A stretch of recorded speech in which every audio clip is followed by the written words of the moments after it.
తాకట్టులో ఉన్న బంగారాన్ని విడిపించి ఆ రోజు ఆన్లైన్ ధరకే కొంటుంది కొమ్మూరి గోల్డ్.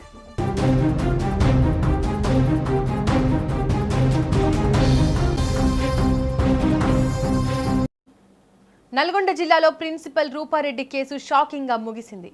దాదాపు వారం రోజుల పాటు 70 సీసీ కెమెరాలు, 80 మంది అనుమానితులు విచారించిన తర్వాత ఓ చిన్న వాయిస్ క్లిప్ ఈ కేసును మలుపు తిప్పింది. ఆమె విద్యాబుద్ధులు నేర్పిన విద్యార్థులే ఆమెను దారుణంగా చంపారంటూ తెలియడంతో పోలీసులు సైతం షాక్ అయ్యారు. జల్సాలకు అలవాటు పడ్డ విద్యార్థులు ఈజీ మనీ కోసం ప్రిన్సిపల్ను దారుణంగా చంపడం కలవరపెడుతోంది. ఈ నెల 11వ తేదీ సాయంత్రం కొండమల్లెపల్లి జేబీ కాలనీ ఒక్కసారిగా ఉలిక్కిపడింది.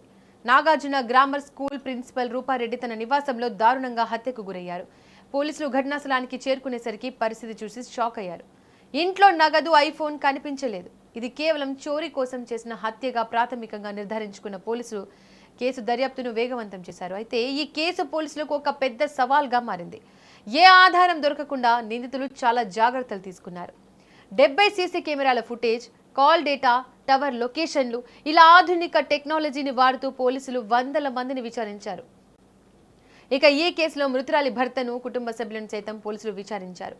వ్యక్తిగత కక్షలు, ఆర్థిక లావాదేవీలు, ఇలా ప్రతి కోణాన్ని క్షుణ్ణంగా పరిశీలించారు. అయితే ఎక్కడా పెద్దగా ఆధారాలు దొరకకపోవడంతో పోలీసులకు సవాల్గా మారింది. 80 మంది అనుమానితులను అదుపులోకి తీసుకొని విచారించారు. క్లోజ్ టీమ్, డాగ్ స్క్వాడ్ రంగంలోకి దిగాయి. ఫోన్ కాల్ డేటా, టవర్ లొకేషన్లు, ఇలా ఆధునిక టెక్నాలజీని ఉపయోగించారు. అయితే ఈ కేసులో పోలీసులకు చివరకు వారికి దొరికిన కీలక ఆధారమే రూపారెడ్డి గొంతు. చనిపోవడానికి కొద్దిసేపటి ముందు తన చిన్నమ్మతో మాట్లాడుతున్నప్పుడు ఇంట్లోకి వచ్చిన విద్యార్థులను ఉద్దేశించి ఆమె బాబు అని సంబోధించిన ఆడియో క్లిప్ పోలీసులు చెవిన పడింది. అప్పుడు కేసులో ట్విస్ట్ మొదలైంది. రూపారెడ్డి తన స్కూల్ విద్యార్థులను ఎప్పుడు బాబు అని పిలుస్తుండేవారు. ఆమె చివరగా తన చిన్నమ్మతో మాట్లాడుతున్నప్పుడు కూడా బాబు అంటూ ఒక వాయిస్ వినిపించింది. ఇది ఎవరో స్కూల్ విద్యార్థులే అని పోలీసులు గ్రహించారు.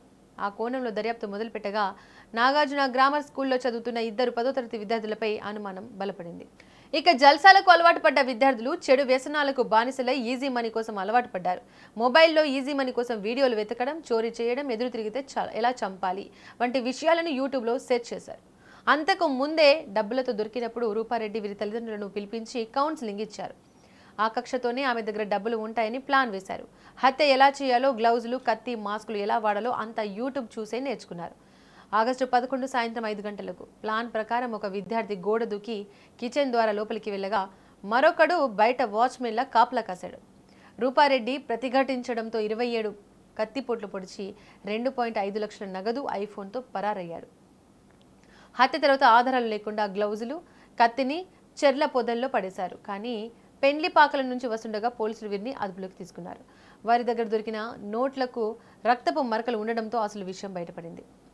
ఇక ఎస్పీ శరత్ చంద్ర పవార్ తెలిపిన వివరాల ప్రకారం నిందితుల నుంచి 1.56 లక్షల నగదు, ఐఫోన్, హత్యకు వాడిన వస్తువులను స్వాధీనం చేసుకున్నారు. ప్రస్తుతం నిందితులను రిమాండ్కు తరలించారు. విద్యార్థులు చెడు వ్యసనాలకు బానిసలై ఇంతటి ఘాతుకానికి పాల్పడడం ఇప్పుడు రాష్ట్ర వ్యాప్తంగా చర్చనీయాంశమైంది.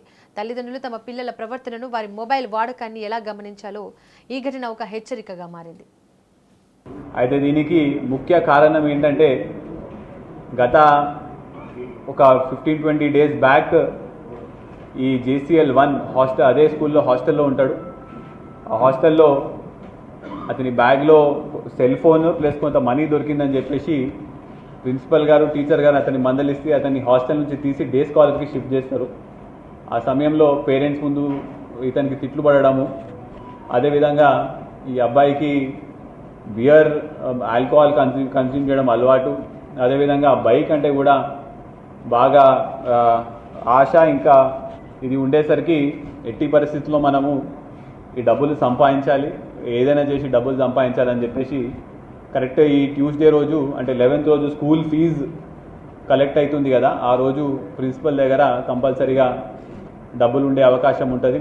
ఆ రోజు మనము ఆ ఇంటికి వెళ్ళి దొంగతనం చేసి ఆ డబ్బులు తీసుకోవచ్చని వీళ్ళు ముందే ప్లాన్ వేసుకొని 5 రోజుల ముందు నుంచి, అంటే 11th రోజు అయితే 6th 7th ఆ రోజు నుంచే అక్కడ చుట్టుపక్కల ఉన్న కెమెరాలు కూడా వీళ్ళు రెక్కీ చేసుకుంటారు.